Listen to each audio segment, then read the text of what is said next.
भाई ये माल कहाँ मिलेगा?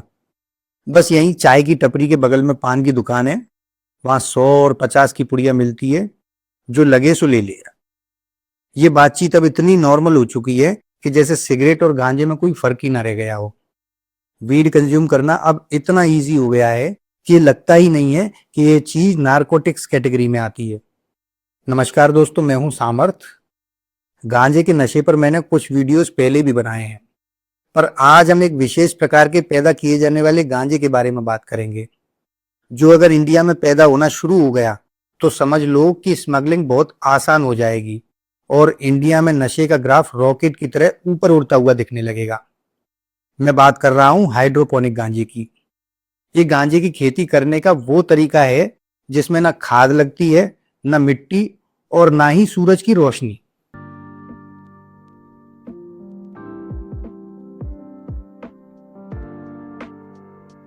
तो चलिए अब अच्छी तरह से समझते हैं कि हाइड्रोपोनिक गांजा है क्या।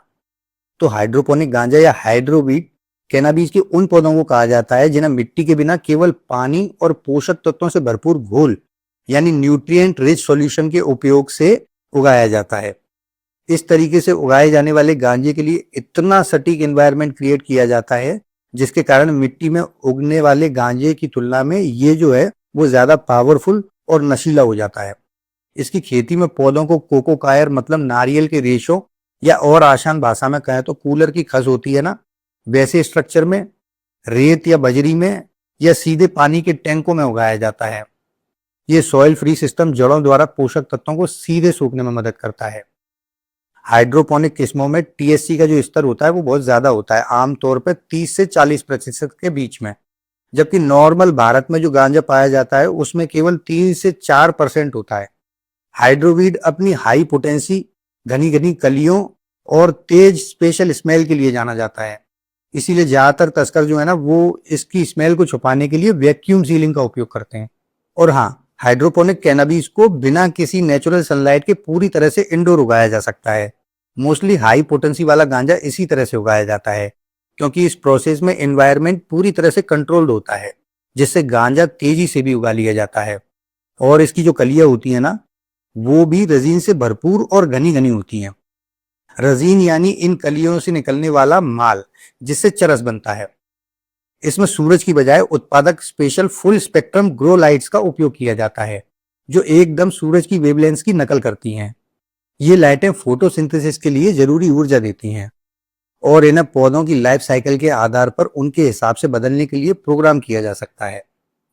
अब इसमें सबसे ज्यादा मजेदार बात यह है कि ये जो गांजे की खेती का हाइड्रोपोनिक सिस्टम है ना, इसमें फसल के लिए उपयुक्त मौसम की जरूरत को पूरी तरह से बाईपास कर दिया जाता है, जिसका मतलब है कि ज्यादा नशे वाला गांजा कोई भी आर्टिफिशियली चोरी छुपे अपनी प्रॉपर्टी पर भी उगा सकता है।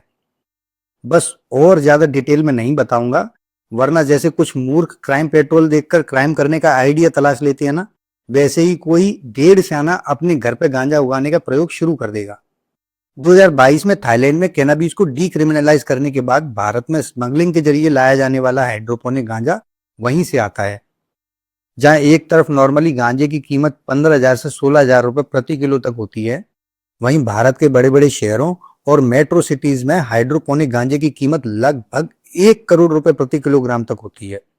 अभी हाल ही का मामला है, अप्रैल 2026 में हैदराबाद के राजीव गांधी इंटरनेशनल एयरपोर्ट से कस्टम ऑफिसर्स ने एक बंदे को 4.6 करोड़ की कीमत की लगभग 13 किलोग्राम से अधिक हाइड्रोपोनिक गांजे के साथ गिरफ्तार किया।